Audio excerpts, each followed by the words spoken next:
There's always a party in Montana. Whether you're going to a wedding, a football game, a concert, Montana Party Bus can get you there safe and will take you anywhere in Montana. You can relax with friends in style, luxury, and safety. Western Montana based for local and regional travel within Montana borders. Montana Party Bus is great for both large and small groups with a capacity of up to 30 guests. If you want to elevate your event, call them anytime, 406-200-8096. You can also visit mtpartybus.com. Travel anywhere in Montana in style with the Montana Party Bus. Time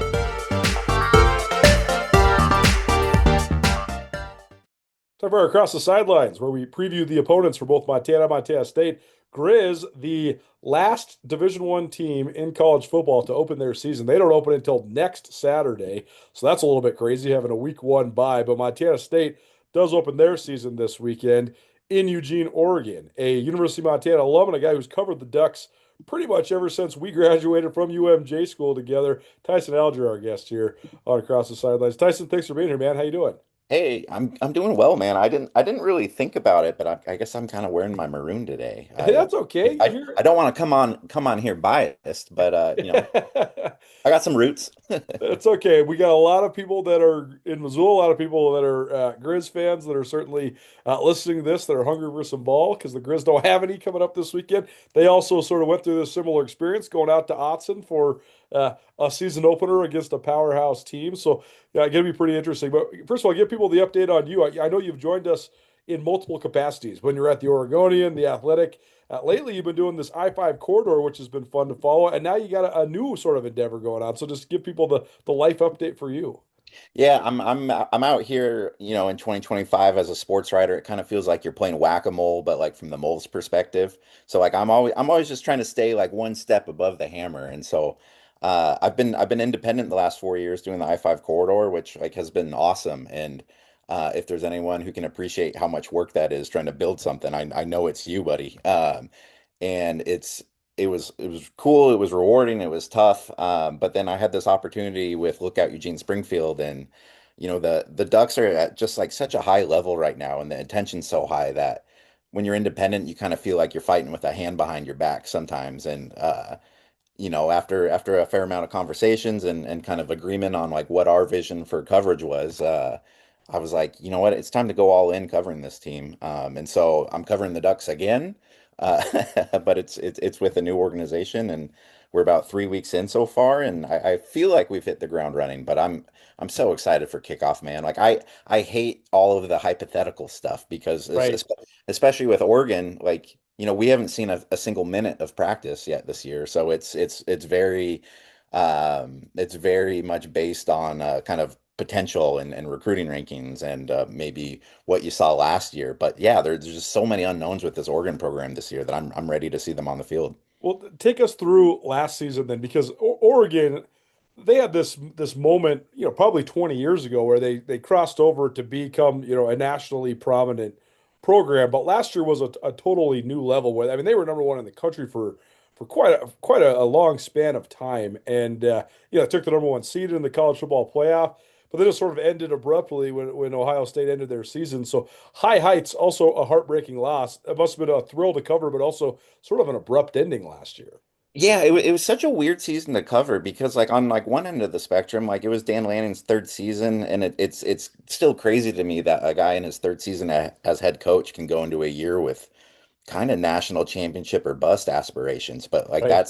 that's just kind of where Oregon's built itself to over the last 20 years. They had a bit of a hiccup there during like the end of the Mark Helfrich, Willie Taggart era, but really ever since Mario Cristobal came to town and Oregon really kind of got behind, hey, we need to bring in the most talented players we possibly can to Eugene. Like you've really seen the program take off, and now they're consistently a top five recruiting program. They're a top five in the transfer portal. Like they can get every bit and piece that they want. But what made it interesting last year is, you have this team that has these expectations. It was the third year in a row they had a quarterback who was probably the most experienced in the country. I mean, you go from 2 years of Bo Nix to Dylan Gabriel, who was basically his expectations were Heisman as bust as well. And so it was a weird season to cover just because like the Ducks weren't shying away from the fact that like they wanted to win a national title. So even as they like got out to an undefeated start after they beat Ohio State mid-season, which was the coolest stadium atmosphere I've ever been in, probably since Montana beat App State in the playoffs back way back in the day. Um, like those were all really cool moments, but it felt like they weren't able to necessarily like appreciate them for what they were worth as the season went on because you just have this big carrot of the playoff hanging in the balance. And so, you get through the Big Ten schedule. They beat Penn State in the Big Ten championship game, which was, a pretty big moment for the program. But I feel like a lot of that good feeling was washed away just by what happened in that Rose Bowl. I mean, like I've seen Oregon losses over the years. I was expecting Oregon to lose that game just because Ohio State's so good. But when it was sitting there, what was it, like 35-0, like almost going into the half, it was Right. one of the more shocking just things that I've ever witnessed right in front of my face. And so it took some time, I think, after that season ended for them to like really kind of like compartmentalize that of like that was a huge disappointment. We need to figure out what went wrong in that game, but also understanding like 13-0 seasons don't just come around here. Like that's like Chip Kelly era kingmaker type of stuff that like happens around here. And so yeah, like it was probably the best one of the best seasons in Oregon history, but I don't think it was the most satisfying just because of where the Ducks are right now, which in turn makes this year super interesting because like they don't have like that. There's nobody predicting them to go 12-0 right now. There's nobody really Right. predicting them to win the Big Ten conference title. But if you look at the two deep across the roster, I mean, 247 just put out like their roster talent composite, and I think they're number 5 in the country right now. And this is supposedly in kind of like a not a rebuilding year, but kind of like a new phase after you've ushered out Nix and Gabriel. So it's one of those years where like I don't quite know where the floor is for this Oregon team. Like like I think they're still going to win probably 8 to 9 games minimum, but like I also have no idea where the ceiling is too, because there's a lot of guys that we don't know what they can do, but they've all, they all have a certain level. And I've seen Dante Moore throw the ball a couple times, and that dude can absolutely sling it. Tyson Alger doing us. You're across the sideline. So take us through what has helped create real national championship expectations. Because I mean, they're it's one thing to be a team that is inside track to go to the Rose Bowl in the old Pac-10, Pac-12 days. It's a different thing to actually truly be a top 5, 7, 10 team, and they have been the last couple of years. Joining the Big Ten seems like it's been at least a little bit of a boost for them just because of the powerhouse schedule they're playing now. As obviously, there's financial factors as well. What do you think have been the things that have caused Oregon to truly rise and to become a true top 5, top 10 program? I mean like they've been so ahead of the curve in terms of NIL. They've been so ahead of the curve in terms of the transfer portal. I mean every single year, the Ducks are able to pull out probably, 3 or 4 of the top 10 guys like in the portal. And so, you mix that with like the level of recruiting that they've had, and they've been able to just kind of garnish at the certain positions that they need to level up as they go into each season. But I mean, the fact that they have it's kind of cliche, but like the Nike thing is completely real. The Phil Knight thing is completely real. The fact that they've been able to mobilize with that, their NIL group is called Division Street, and it's basically kind of like it's kind of like a Nike think tank almost, if you will. And so like they're very organized on that front. And just being able to kind of the 4 teams that joined the Big Ten, whether it's Washington, USC, or UCLA or Oregon was so much more organized than those other schools. So like they were immediately able to kind of not only like seamlessly transition into the Big Ten, but kind of like keep that elevation up. So it's fascinating now because 5, 6 years ago, if you were to list Oregon's biggest rivals, it would be Washington, it would be Right. USC, it'd be Oregon State. But now like Ohio State's the big rival for Oregon right now, which is kind of crazy to think. Is that just because of the sort of the shared mutual status that both the schools have? Yeah, absolutely. I mean, like, Ohio State's the blue blood. Like, Ohio State has what Oregon wants, and Oregon's been flirting with that. During the regular season, like they're kind of neck and neck with them, but they just haven't crossed the finish line quite like them. And the Ducks have been used to being kind of like the big dog in the Pac-12, and Right. it's not great for their brand if they're going to be coming in runner up or third or fourth in the Big Ten. Like, it's a huge challenge for them because Last year looked like it went really well, but it was also a down year for Michigan. Wisconsin Sure. wasn't as competitive as maybe like they Right. traditionally are. And so you're always going to have a national title contender in that conference, and you might have two or three every year too. So it's just kind of a different game. Do you think that it seems like though, if you are, you're right, Oregon was just this big dog, on the West Coast. But now that they're in the same league as Ohio State, Michigan, Penn State, like these schools that have all the riches in the world, that must push Oregon forward. I mean, that's probably another thing that's helped them ascend a little bit, right? I mean, if you go onto their campus right now, and you'll see this, like half the athletic campus is under construction right now. They don't have outdoor practice fields right now because they're putting a massive new facility out there that's going to be two indoor practice fields. It's going to be able to simulate whatever climate they want to it's just it's an arms race at this level of college football, and Oregon always likes to present itself at the front of the arms race, but that gets complicated when every school is pulling in millions and millions and millions of dollars. And yeah, like Oregon's got the Nike backing and they have Phil Knight, but a lot of these other schools have like five or six Phil Knights. Like maybe not like the direct equivalent, but like when Sure. you start looking into, some of the alumni bases of these really large Big Ten schools, like there's more than one big fish to be contributing. Well, it's crazy. I don't know if you read that article about the two brothers from Texas Tech. They had both played Yep. there,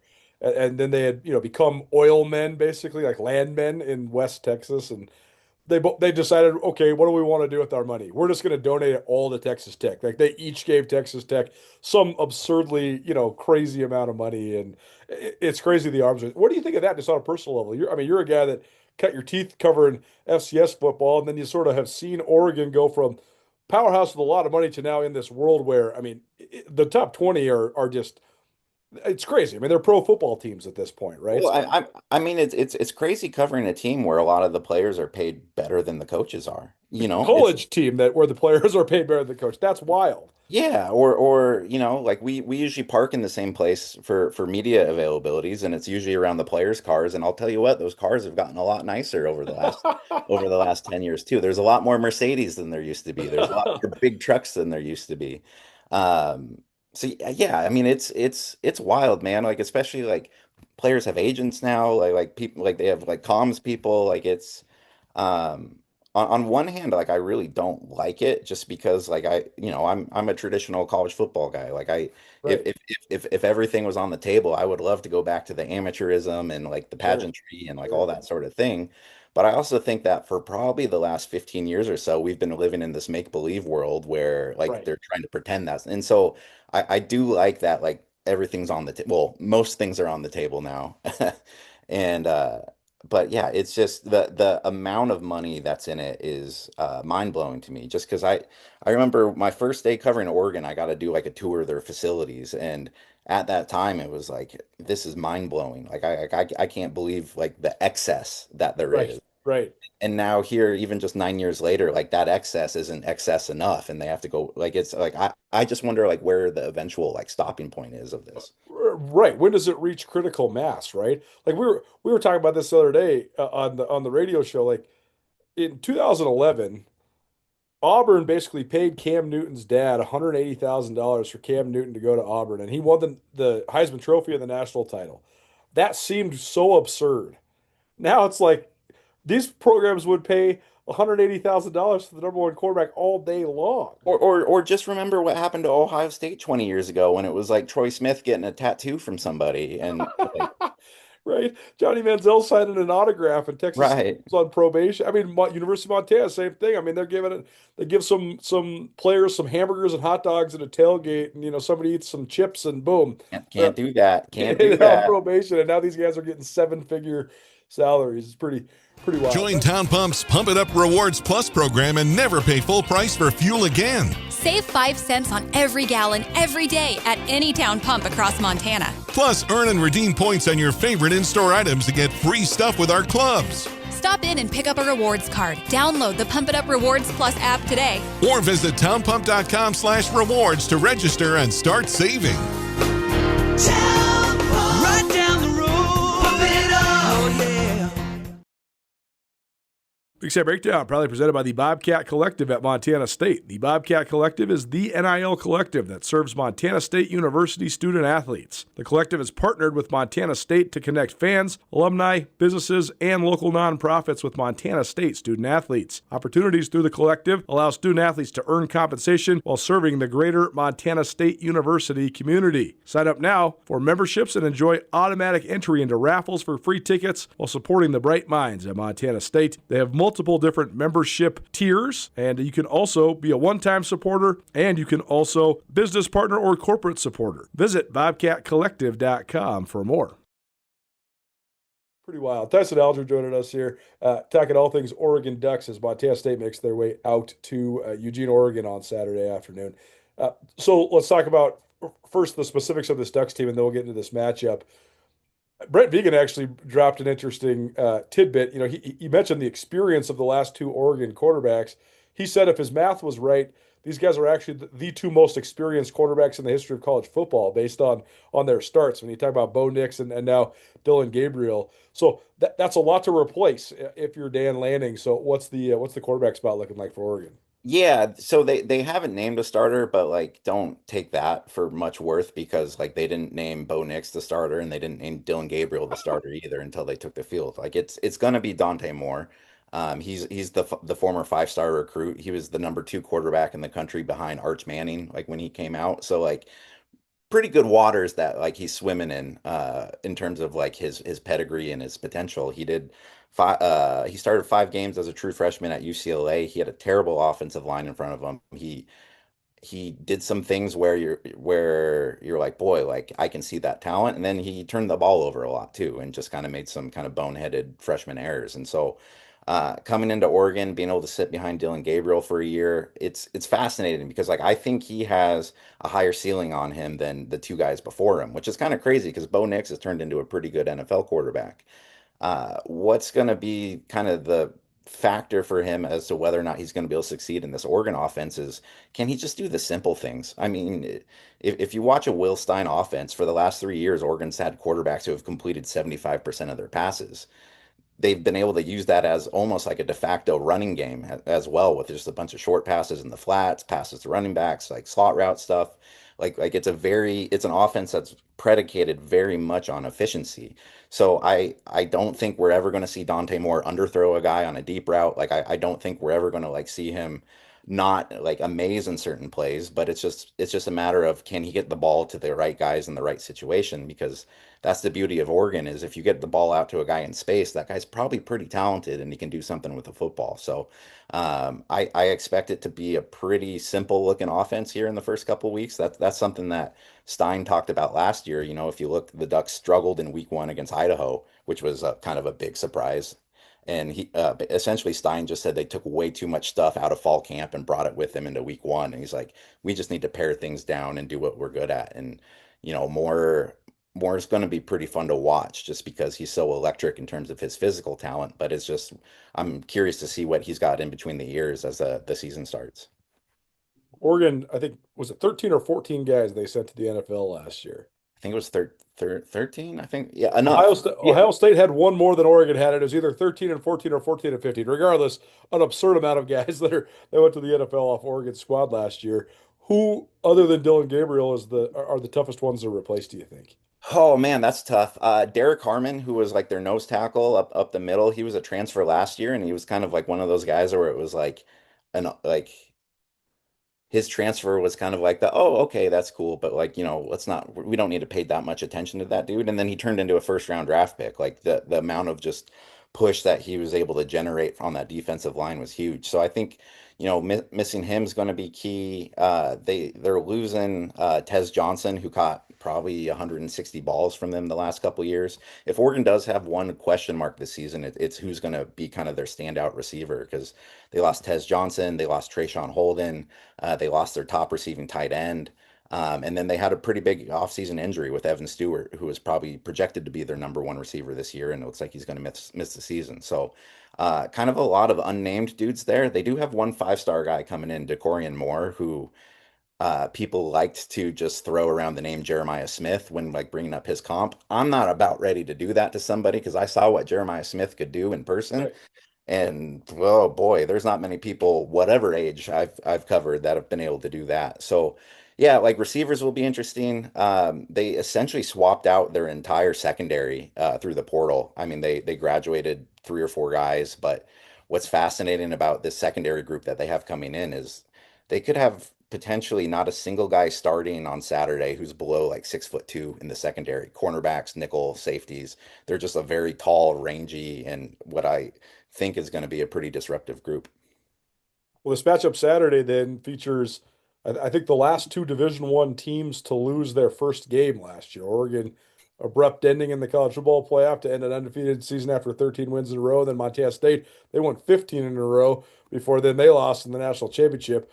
What's your general perception of just sort of the Oregon Ducks faithful and their attitude about or just interest level in this FCS team coming to town?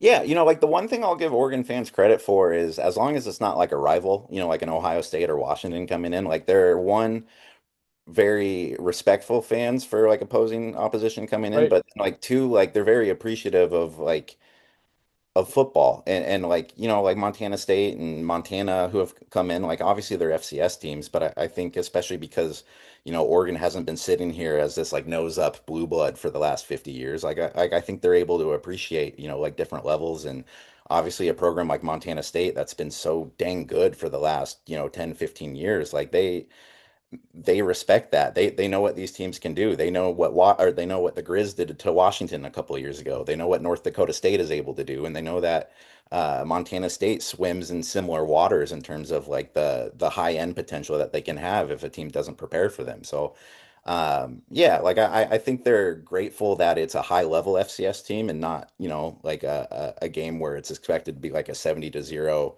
Um, you know, no offense to Barney and Portland State. Barney's my guy. I love me some Portland State, but that was a pretty rough opener they had last week in Man, 42-0. And the Ducks have opened up with Portland State a few times in the past. So I think having, at least a step up in terms of the FCS opponent, I don't think I don't think Oregon fans are coming in expecting Montana State to really give Oregon a game, but sure. like they respect the process and that took them to get there. Yeah, speaking of Portland State, man, I couldn't believe Tyson's sitting in Portland right now. Uh, for Portland State, it's so hard for them to get non-conference home games.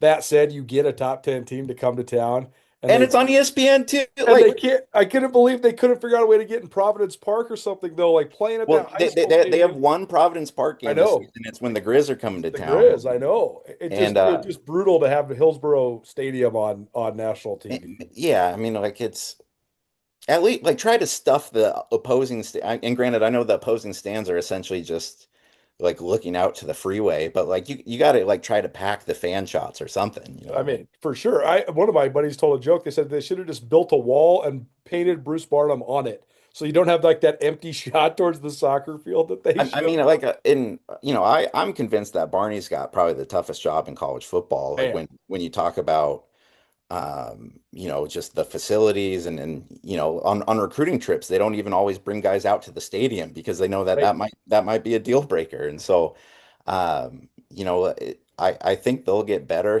Barnum's always that coach that's able to at least get his teams like somewhat competitive, if not being able to like fully turn the circle there. But boy, that was a tough start for them.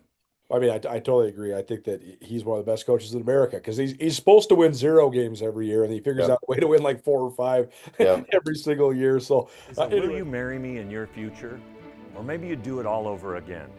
Hi, I'm Brian Toon with Jewelry Design Center, inviting you to come see the largest selection of Will You Marry Me in the state of Montana.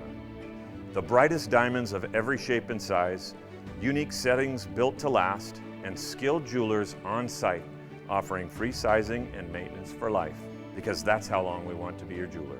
Jewelry Design Center in Missoula, on Brooks, across from the Montana Club. anyways, back to Montana State and the Ducks. So, are there like key things you're going to be watching from an Oregon perspective that will constitute success in terms of execution and stuff? I mean, this is a four touchdown spread, so I mean, Yeah. they're expected to roll. But I mean, what sort of things are you going to be watching out of the Ducks that will constitute like, hey, it looks like had a good offseason? They really retooled their offensive line this year. Last year it was a Joe Moore Award finalist group, but also it was a group that struggled for the first 2 to 3 weeks of the season as they kind of shifted bodies around. They overcame an injury to a guard named Matthew Bedford who's back this year. But like, if there's one thing that like just really can make things easier for the rest of a offense that's breaking in new guys at every position, it's just like being able to buy them some time and giving them some push. And so.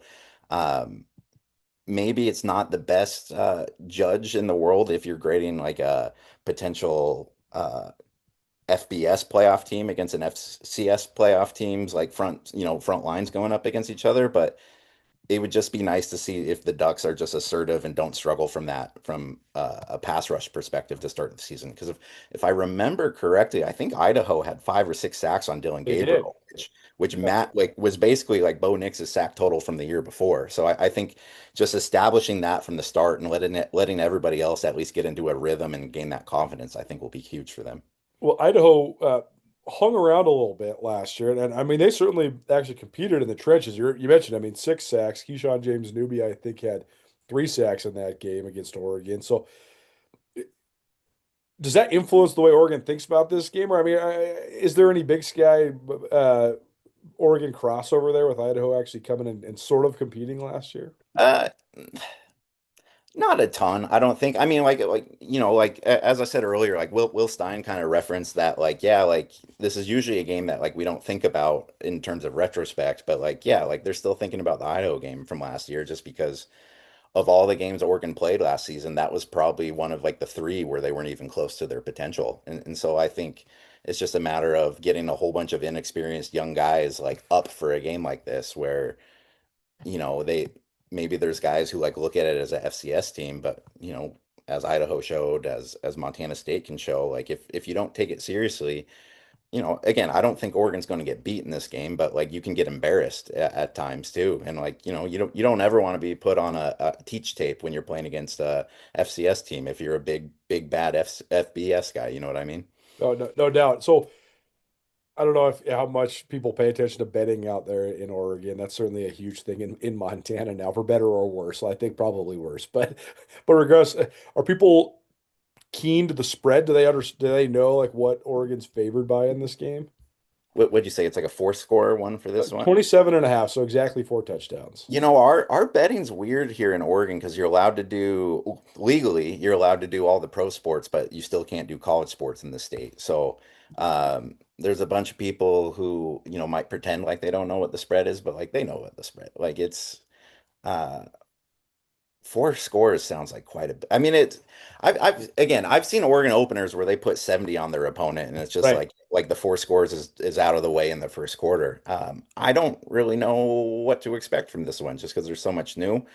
On the other hand, if like if Dante Moore comes out slinging the ball and like he has that momentum, like they might just let him cook for a bit too. And so, Yeah. um, I probably wouldn't be putting money on this one just because like it could be All high over the score place. or yeah, yeah. Absolutely. I think one thing that's so fascinating in college sports right now is how many, or college football specifically, how many programs have new quarterbacks? Because last year was like the year that it all ran out, right? Like Dylan Gabriel was in his however many seasons of college football, Bo Nix the year before. There's like 5 guys in the Big Sky that were like that too. North Dakota State had a 4-year starter, South Dakota State, because all those guys had like that extra Yeah, redshirt year and pandemic and all this stuff. So I don't know. I don't know if that levels the playing field or maybe it doesn't level the playing field because you'd say, oh, Oregon, this guy's making his first start. Well, so is Justin Lamson from Montana State, and so is basically everybody on everybody's schedule. right. Yeah, I wrote a column earlier this week and like just like the intro part of it was just like, hey, like we're the experts or we're the ones who've been telling you everything for the last 2 months, what's going to happen. Here's a little secret, like we don't know. We just don't know. We don't know how good this Oregon team's going to be. Like I don't know, how close Dante Moore can be to Dylan Gabriel or Bo Nix, but it is. I do think that's the most fascinating thing going into this season is Oregon and Dan Lanning have really turned into a thing over the last 3 years, but it's also been very largely attributed to the fact that they've had 2 guys go out to New York for the Heisman ceremony the last 2 years playing the position. Anything else to add on this game before I let you go? Just watch Kenyon Sadiq. Yeah. He's Oregon's tight end. I think he's going to be a first round draft pick this year. Like you probably saw highlights of him in the Big Ten title game when he hurdled that dude going for a touchdown. But they're just I've been covering college football a long time now, and you get kind of used to seeing just like crazy physical and just crazy athletic moments. And Kenyon Siddiq's like just he's a freak, man. Even to this day, like I still watch him. I'm like, man, like I haven't seen a whole lot of that before. So keep an eye on him. He's going to be the number one tight end this year. I think he's going to be kind of the fulcrum of their offense. Don't try to tackle him in space. It's probably not going to be end up well for you. Tell people how they can find your work once again. We have a fair amount of Oregon people. One of my producers is an Oregon alum. Oh, heck yeah. Another guy in the media corps is an Oregon alum. So there's some Oregon people out here. Tell people if they want to follow your work. Yeah, so I'm on the socials, like it's at Tyson Alger across whatever platform that you feel like using, depending on the week. You can find my Ducks content at Lookout Eugene-Springfield.com. And then I'm also still over at i5corridor.com where we produce our weekly podcast talking about the Ducks. And then, if anybody wants to get into that soccer stuff that I've been covering, but that's the wrong time of year for that. Well, thanks for being here, man. Good catching up. Yeah, absolutely, dude. Can't wait.